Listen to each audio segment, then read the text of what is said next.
মূল ঘটনাটা আমি বলছি, আমি প্রত্যক্ষদর্শী এবং আমি নিজে সফরার। ইসলাম ফাউন্ডেশন থেকে আমরা শুনেছি গত 3 জুমায় 3 জন নামাজ পড়িয়েছেন। আজকে সালে জাহাঙ্গীর সাহেব উনি আজকে নামাজ পড়াচ্ছেন, ওনাকে আজকে দায়িত্ব দেওয়া হচ্ছে নামাজ পড়ানোর জন্য। উনি নিয়মতান্ত্রিকভাবে এসে মিম্বরের মধ্যে বসেছেন, বসে উনি ওনার খুতবা দেওয়া শুরু করেছেন।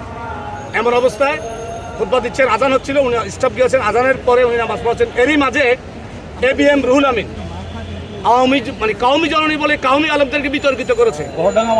2013 সালে লক্ষ লক্ষ হাফেজদের হেফাজত ইসলামের নেতৃবৃন্দকে ছাত্রদেরকে খুন করেছে, অথচ সে কাউমি আলেম নাম ধারণ করে কাউমি জননী উপাধি দিয়েছে শেখ হাসিনাকে।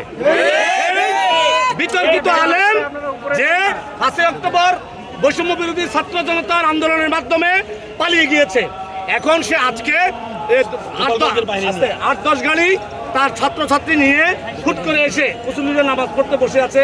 ইমাম সাহেব আলোচনা করতেছেন, হুট করে দক্ষিণ গেট দিয়ে এসে ঢুকে এসে বসছে। বসার লগে লগে ওই যিনি ইমাম সাহেব সালেহ সাহেব নামাজ পড়াচ্ছেন ওনাকে টানে এসে নামাইয়া জামা টামা ছিঁড়ে ধাক্কা দিয়ে অপমান করে ফেলে দিয়েছে। তখন সাধারণ মুসল্লিরা বলছে এটা আল্লাহর ঘর মসজিদ, এখানে এই ধরনের আচরণ করা ঠিক নয়। আমাকেও ধাক্কা দিয়ে তারা ফেলে দিয়েছে।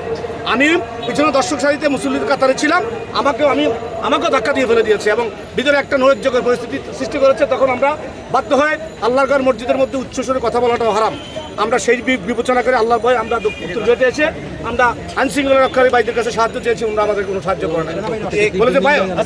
বলে ভাই আমরা ভিতরে যেতে পারবো না, আমরা ভিতরে গিয়ে মর্যাদা নিয়ে যেতে পারবো না, কর্তৃপক্ষ আছে। আমি বললাম যে ভাই কর্তৃপক্ষই সালেহ সাহেবকে নামাজ পড়ার জন্য দায়িত্ব দিয়েছে, ABM রুহুল আমিন সাহেবকে দায়িত্ব দেয় না, উনি তো পালিয়ে গিয়েছেন। তো আজকে সেই বিতর্কিত ব্যক্তি এসে শহর দখলের মতো সন্ত্রাসী বাহিনী নিয়ে শহর দখলের মতো অন্তত 20-50 জনকে তার এই গুন্ডা বাহিনী আহত করেছে অতর্কিতভাবে। এখন তারা মুসল্লিদের তোপের মুখে বাইতুল মুকাররম ছেড়ে পালিয়েছে বন্ধুরা আমার। এবং আপনারাও চির লক্ষ্য করবেন এই বাইতুল মুকাররমে খুনি ABM রুহুল আমিন সহ তার প্রেতাত্মাদেরকে আইনের আওতায় এনে মামলা দিয়ে তাদেরকে বিচারের জন্য আমরা দাবি জানাচ্ছি।